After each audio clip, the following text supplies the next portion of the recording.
E depois de mais de 30 horas de protesto, os trabalhos na Câmara Federal foram retomados. E quem vai trazer os detalhes é o repórter Vinícius Rocha, da nossa equipe em Brasília. Vamos para lá? Boa noite, Vinícius. E agora, nesse momento, o clima está mais tranquilo ou continua quente? Boa noite, Marcele. Boa noite a você que nos assiste. Os ânimos têm sido exaltados essa semana, mas ontem à noite a situação começou a se acalmar. Aqui em Brasília, aliados do ex-presidente Jair Bolsonaro deixaram a mesa da Câmara após quase 2 dias de protesto contra a prisão domiciliar do ex-presidente, determinada pelo ministro Alexandre de Moraes, do STF. O funcionamento da Câmara também foi travado, como parte de um movimento da oposição para pressionar pela discussão de uma pauta prioritária para o bloco, que contempla a anistia aos condenados pelo dia 8 de janeiro e também o fim do foro privilegiado. Para impedir os trabalhos da casa, deputados ocuparam o plenário principal da Câmara, situação que só foi desmobilizada no início da noite de ontem, em meio a um empurra-empurra e a uma tentativa do presidente Hugo Motta de demonstrar força. Acompanhe nessa reportagem como o presidente Motta teve que lidar com horas de tensão e confusão para retomar os trabalhos e reassumir o comando do plenário da Câmara. Depois de mais de 30 horas de ocupação do plenário pelos deputados da oposição, o presidente da Câmara convocou uma sessão. O clima tenso se instalou rapidamente. Dentro do plenário, os deputados que pedem a votação dos projetos que tratam do fim do foro privilegiado e da anistia para os condenados pelos atos de 8 de janeiro não concordavam com a retomada das atividades. O comunicado de Hugo Motta foi claro. Quem tentasse impedir a sessão seria suspenso, com a perda de mandato por até 6 meses e corte do salário, como sugere o artigo 15º do Regimento Interno da Câmara. Pouco antes do horário marcado, o plenário foi cercado por policiais legislativos. Na entrada dos parlamentares, uma imagem chamou a atenção. A deputada Júlia Zanata, do PL de Santa Catarina, levou a filha, um bebê recém-nascido, para o meio da confusão. O líder do PT denunciou o caso ao Conselho Tutelar. O pessoal da assessoria jurídica, a deputada Maria do Rosário, que conhece a área, está trabalhando, porque o que não se pode é colocar uma criança usar dessa forma, no meio de uma situação como essa, que pode ter que ter a desocupação de uma mesa, né? Uma situação que é uma situação tensa. Com 1h30 de atraso, Hugo Motta entrou no plenário acompanhado dos demais membros da mesa diretora. Entre eles, a terceira secretária e única mulher da mesa, a deputada federal sergipana, delegada Catarina. A confusão tomou conta do ambiente. Hugo Motta e os demais membros da mesa tentaram ocupar as cadeiras, mas foram impedidos por deputados da oposição. O presidente da Câmara chegou a se afastar, enquanto os demais deputados tentavam retirar Marcel Van Hatten, do Novo do Rio Grande do Sul, do assento da presidência.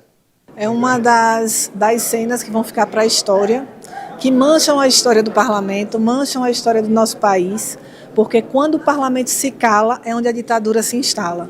Então, uma vez que, para se manifestarem parlamentares, eles simplesmente dominam o plenário, impedem que as sessões, que os debates eles aconteçam, isso é muito grave. Após alguns minutos de tumulto, Hugo Motta conseguiu ocupar seu lugar. Junto com os demais membros da mesa, em tom conciliador, o presidente pediu diálogo. A oposição tem todo o direito de se manifestar. A oposição tem todo o direito de expressar a sua vontade. Inclusive tem hoje solidariedade de alguns partidos fazendo obstrução à pauta desta semana. Mas tudo isso tem que ser feito obedecendo o nosso regimento. Mesmo com Hugo Motta afirmando que não fez acordos para colocar nem o projeto da anistia e nem o fim do foro privilegiado na pauta da próxima semana, os deputados deixaram o plenário dizendo que o presidente se comprometeu a colocar os 2 projetos em votação.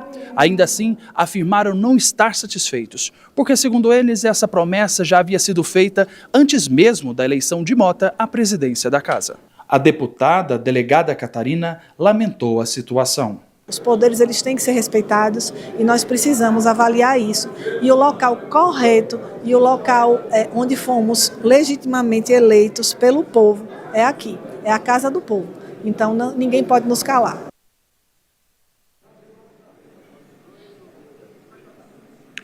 Como dito na reportagem que acabamos de exibir, parlamentares da oposição deixaram a sessão de ontem alegando que o presidente Hugo Motta havia se comprometido a dar seguimento às pautas do grupo. Mas em entrevista hoje pela manhã, Hugo Motta negou qualquer articulação. Ele afirmou que a presidência é inegociável. Inclusive, ele também disse que ainda avalia punições para os deputados que participaram do bloqueio das atividades. Vamos ouvir. A presidência da Câmara é inegociável, quero que isso fique bem claro. As matérias que estão saindo sobre a negociação feita por esta presidência para que os trabalhos fossem retomados não está vinculada a nenhuma pauta. O presidente da Câmara não negocia as suas prerrogativas, nem com a oposição, nem com o governo, nem com absolutamente ninguém.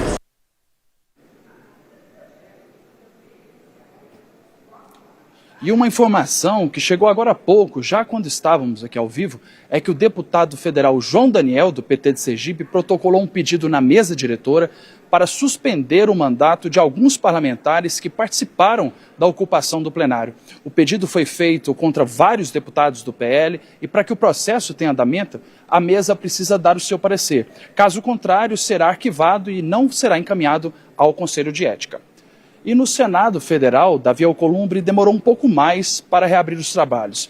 A sessão deliberativa só foi retomada hoje pela manhã, logo após a oposição desocupar o plenário. Os senadores aprovaram um projeto que atualiza a tabela do imposto de renda para a pessoa física, mantendo a isenção para quem ganha até 2 salários mínimos, o equivalente a R$ 3.036. O texto repete o teor de uma medida provisória que poderia deixar de valer em meio aos processos da oposição. A matéria já havia sido aprovada pela Câmara e agora segue para a sanção presidencial. Lembrando que ainda este ano o Congresso deve analisar outro projeto importante, que é a isenção do imposto de renda para quem ganha até R$ 5.000 por mês. Essa proposta é uma das prioridades do governo e deve começar a valer em 2026, ano eleitoral. Voltamos ao estúdio, uma ótima quinta-feira para vocês. Obrigada, Vinícius, pelas informações.